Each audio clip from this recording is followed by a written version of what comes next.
হাজার বছর ধরে আমি হাঁটিতেছি পৃথিবীর পথে, সিংহল সমুদ্র থেকে নিশীথের অন্ধকারে, মালয়ী সাগরে। অনেক ঘুরেছি আমি বিন্নিসার অশোকের ধূসর জগতে।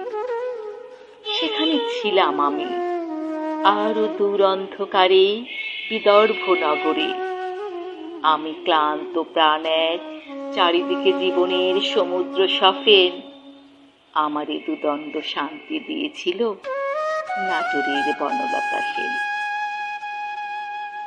চুল তার কবেকার অন্ধকার বিদিশার নিশা, মুক্তার শ্রাবন্তীর কারুকার্য। অতি দূর সমুদ্রের পর হাল ভেঙে যে নাবিক হারায়েছে দিশা। সবুজ ঘাসের দেশ যখন সে চোখে দেখে দারুচিনি দ্বীপের ভিতর, তেমনই দেখেছি তারে অন্ধকারে।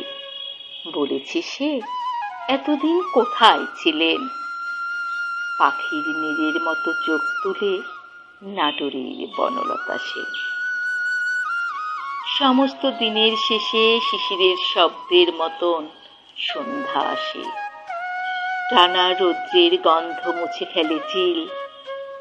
পৃথিবীর সব রং নিভে গেলে পাণ্ডুলিপি করে আয়োজন, তখন গল্পের তরে জোনাকির রঙে ঝিলমিল।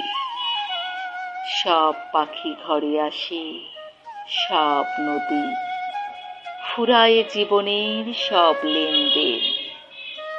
থাকে শুধু অন্ধকার মুখোমুখি।